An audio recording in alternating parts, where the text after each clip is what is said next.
Ay, yung anak ko, Yung po ang nakuha ng anak ko. Yung mga bata, kinuha ng hindi nyo alam. Yung po, hindi namin alam. Oh. Awa, alam namin. Yung iya, hindi ko alam. Iba't ilaki, ang iluha. Bakit kinuha na hindi kayo nagmamalay? Sa bundok po kami ay. Nag-uuling kayo sa bundok. Oo.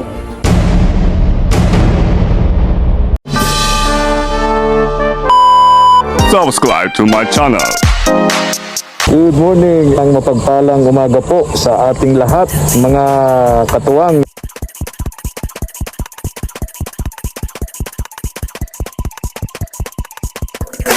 Tara po, salamat po. Isang mainit na hapon, mga katuwang.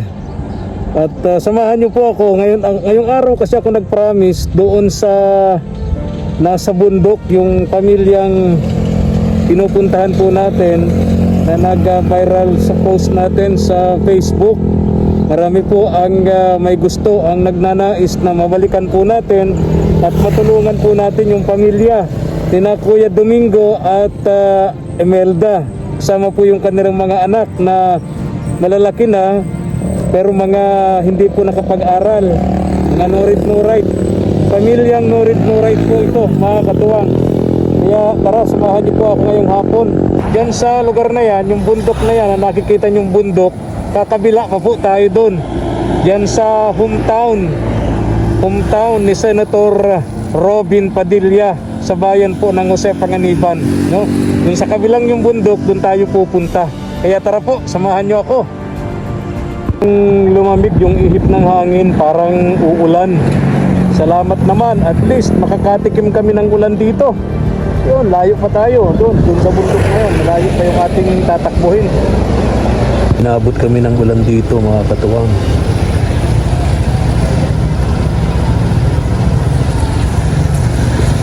Anong ulan? Parang bulalakaw. Biglang bagsak, bigla ring nawala. Bitin yung ulan. Halos isang oras din mahigit yung biyahe natin, no? Dito na tayo. Yan yung bahay nila, mga katuwang. Bahay. Pansamantalang tinutuluyan nila, nakikituloy sila doon sa manggagamot ng kulam. Bali 3 silang nakatira dyan. Si Tatay Domingo, si Nanay Imelda, tsaka yung manggagamot ng kulam. Ayan. Puntahan po natin, kausapin natin. Yung tinapay merienda nila.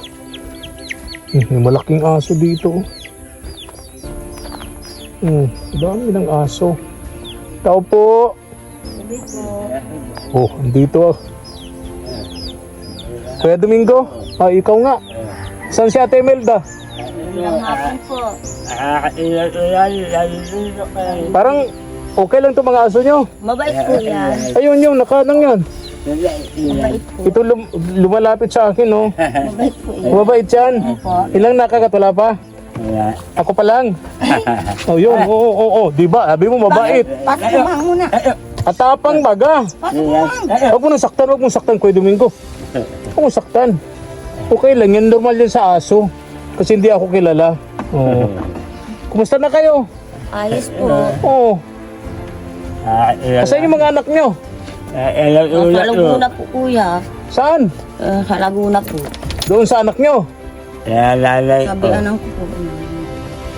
Ba't napunta doon yung mga anak nyo? Diyan yung tinapay. O timpla kayong ano, may ano dyan, may kape. Timpla kayo para may merienda kayo. Alam ko, kagaling nyo lang sa bundok. Kagaling nyo lang. Po. Nag-uuling pa rin. Dati pa din po. Dati pa rin.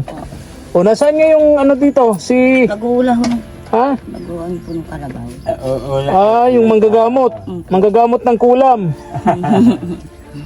O may ano. Dati daw dun sa bahay niya dati, marami siyang ginagamot. Ha? Manggagamot. Paano kayo nagkakasi dyan? 3? Doon po siya natulog. Doon po siya natulog. Sa isang kwarto. Paano makakatulog dyan? Paano man? Nililis po ito. Paano man? Kasi siya dyan? Sulo-sulo mo po. Yung manggagamot? Ayaw na dito. Ha? Ayaw mo po dito. Ayaw niya na 3 kayo dyan. O, di ba? Ayaw niya maging 3 kayo dyan. Payag ka naman sana, 3 kayo. Sa gitna si Ate Imelda. Payag ka naman, Ate Imelda. Ayoko po. Ha? Bakit? Matutulog lang naman. Ikaw kay Domingo, payag ka? Kaya oo. Ano? Payag ka? Kaya oo. Payag daw. Ate Imelda, payag daw. Sa gitna ka.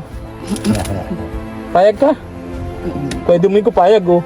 Bahala po siya kung payag. Ha? Bahala po siya kung payag. Ako ayoko po sa gitna. Oh, Baka ako'y aswangin. may aswang dito? Bukod pa po ito sa ano eh. Sige lang pong patawag-tawag po na tawag ni Maylin. Sino yun? Yung pong dati po dyan yung tamo po yung boot bahay dyan sa taas. Oo. Ay, yung anak ko. Yung po ang nakuha ng anak ko. Sino? Pinakaun dun sa kapatid nito. Yung isa kong dalaga, nag-aaral dyan sa Batubalani.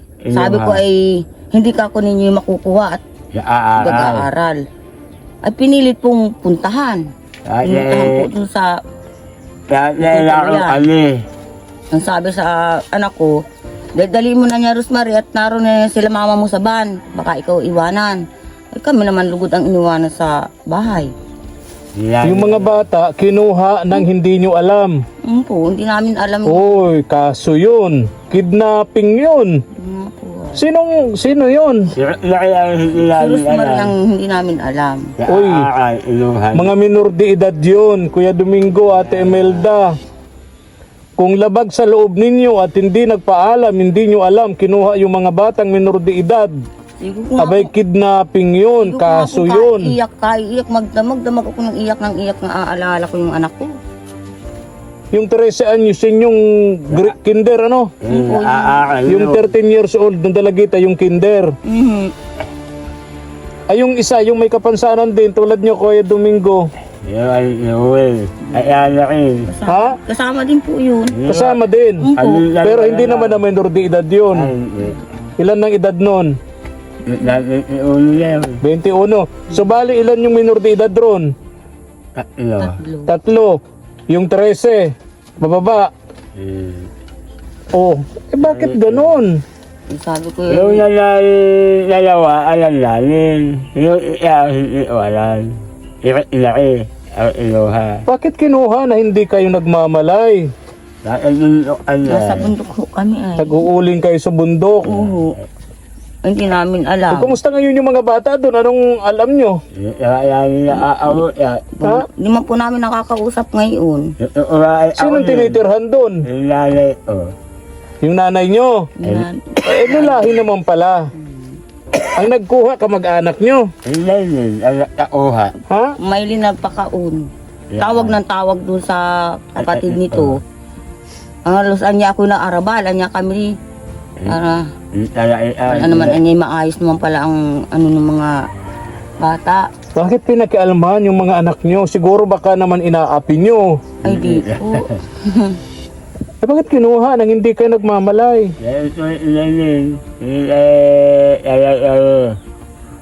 Mainggitin po yun ay kaya mas lima po mamasdan mo na bago po napupunta po kayo. Yung sa bundok, po. yung dinadaanan ko pag pumupunta ako dun sa Yun po. sa bahay kubo nyo, sa bundok noon. Okay. Andiyan pa ba sila? Wala na po, pinalis na po nung may-ari. Nasaan na sila? Nasa Malaya na yata po.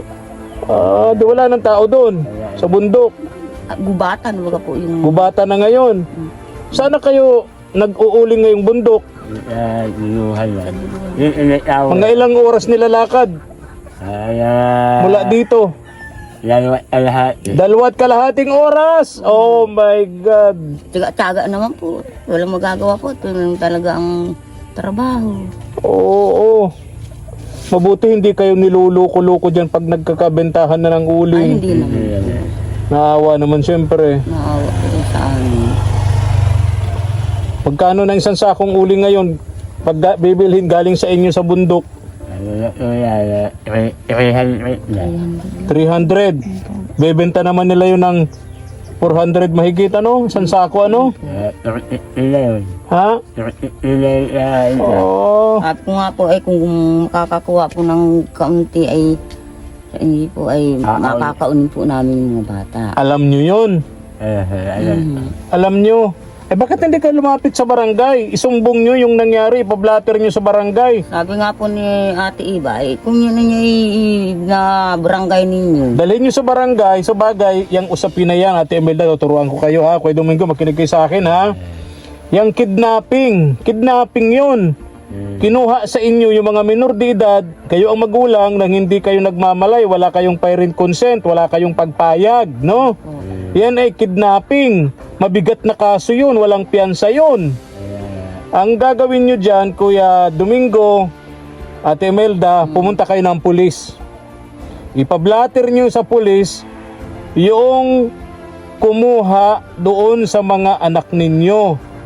Sabihin ninyo na mga minor de edad yan. Ang edad, anong mga edad nun?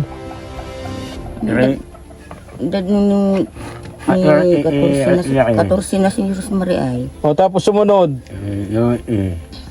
Itong bunso na maliit. Ilang taon, iuhain. Pumunta kayo ng pulis. O magpaalalay kayo, magpasama kayo sa barangay official. Kung may kagawad dyan o yung chief tanod, no? May kilala kayo dito yung chief tanod o kagawad ng barangay. Magpasama kayo sa pulis. Isumbong ninyo sa pulis, ipablatter ninyo, sabihin mo gusto nyo mag-file ng reklamo para makuha ninyo yung mga anak ninyo. Yan kung gusto nyo kunin, kung mahal nyo yung mga anak nyo. Ate Imelda, Gusto nga po namin makuha ay mga bata. wala kayong pera, Wala po kaming kapira-pira. walang pamasahe. O di ba nag-uuling kayo? Ha? Po kami nakakahango pa at puputulin pa ng gigit-gitin pa. Sinachap-chap pa yung uling, ano? Po. Sinachap-chap pa yung uling. Tapos ibebenta nyo 10 sako, kung 300, 3,000 lang. Uha, pamasahe nyo lang yun. Wala nang balikan. Wala nang balikan. Wala nang pagkain doon. Mamasahe lang. Oo. Pero okay na yun. At least yung 3,000 na yun, ang may pamasahe doon yung 2. So 4 kayo. Laguna nyo kukunin. Saan sa Laguna? Alayaan. Ha? Kalayaan. Kalayaan. Di ba taga doon yung anak ninyo na sabi nyo noon eh binubugbog kayo? Di ba taga doon din yun yung anak nyo? Taga doon po. O anong na kumusta kayo yung anak ninyo nung yung sana pupunta rito, nasabi mo eh ayaw mong pumunta dito kasi sinasaktan kayo noon. Hindi na po namin alam kung nasa na po yun. Panganay yung Panganay anak. ko pong anak. Bakit naman kayo sinasaktan? Yung lalugaw ko. Manugang niya. Yung lalaki. Ay yung manugang nyo. Yun ang nananakit sa inyo. Ako nila. Tapos okay lang dun sa anak nyo. Ako. Takot. Takot yung anak ko ay di. Ang anak nyo babae. Wala na kayong alam. Hindi ko na po alam kung nasaan na. Hindi namin alam kung saan na nakapunta ng bata na yun. Oy, nasaan na sila? Di malamang magpunta-punta kung may cellphone naman sila. Di malamang tawag kahit dito sa mga ano ay. Kung nanonood yun, Ate Imelda, may gusto kang ipanawagan dun sa anak mong yun. Anong sasabihin mo? Mirian po. O, ano sabihin mo?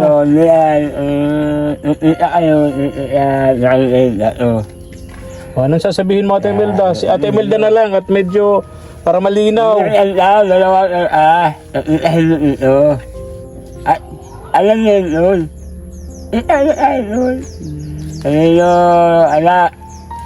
Dahil nito lalaki. Yung anak, wag nandito kami sa Batubalani. Maaari kung pwede naman ay pumunta ka rito sa amin.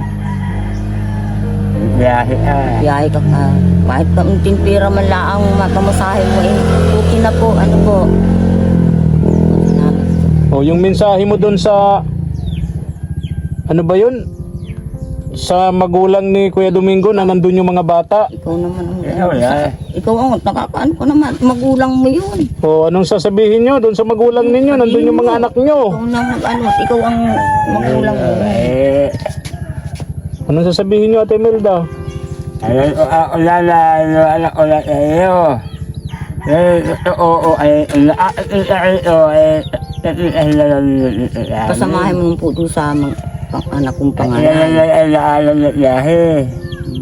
Alam naman po yung mga anak ko na yun. Alam niyo at ihahalali, wala yung nahihilala ninyo.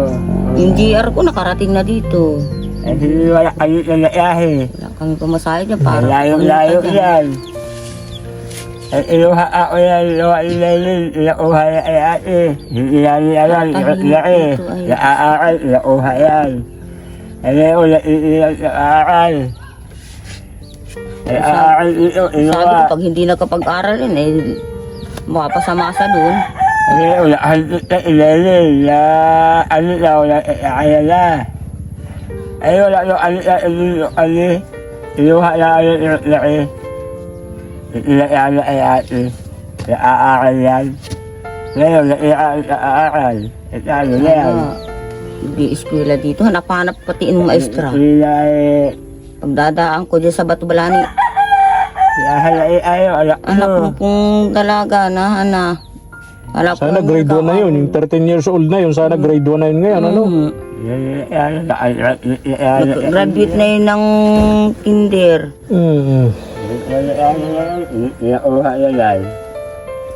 Oh, sige. Oh, merienda muna kayo. May tinapay doon. May ano doon. May kape. Yung paborito nyong ano ba yun? May tubig kayo. Mainit yan. O sige na, merienda kayo. Timpla na kayong ano, merienda nyo.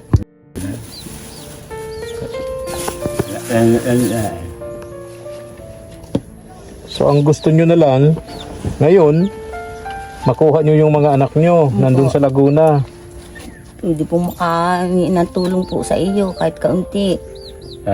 Para makaon ko po yung anak ko. Higit na pong 1 taon yun. Umalis dito sa amin. 3, 4. Apat na tama. 4 na anak nyo.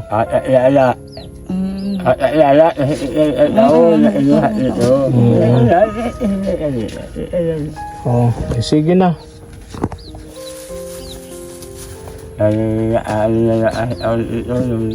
May ano ka? Oh, dyan nyo to. Bili kayo ng ano, bigas nyo. Yan, ulam bigas, ano. Sensya na kayo, ha. Pabalikan ko na lang kayo dito. Ate Imelda, Kuya Domingo. At least, nang hinanap po kayo, andito lang pala kayo. Pero wala na yung mga anak nyo. May kumuha pala. Dinala lang Laguna. Okay. Sige. Anong araw kayo nandito? Araw-araw kayo nasa bundok? Ngalusong din po kami dito. Ngayon lang kayo na bakante. Araw-araw kayo nasa bundok. Anong oras kayo maalis dito? Magang-maga po kami naalis. Akyat na kayo ng bundok. Tapos gabi kayo bumabalik. Hapon na po kami balik baba. Adi, may umagang-maga tapos balik nyo mga alas 5 ng hapon, ganyan. Alas 5. Dito. Dito kayo natutulog. Dito naman si Kuya, ano, sino yon? Luyo. Yung manggagamot. Si Tatay Guryo. Oh, sige na. Sige pa. Ingat kayo. Sana pagbalik ko may pamasahe na kayo para makuha ninyo. Si Ate Imelda na lang para tipid sa pasahe. No, alam mo naman yon. Ako marunong magbiyahe. Hindi ka marunong. Ay, paano makukuha yung mga anak mo? Hindi ka marunong magbiyahe. Ha? Sana lang. Kasi, ikaw ang pupunta. O di kayong duwan ni nandito sa bahay.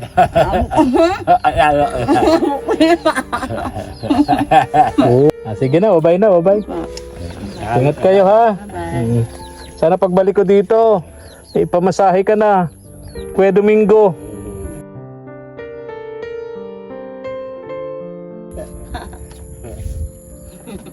Okay. Babay na, babay.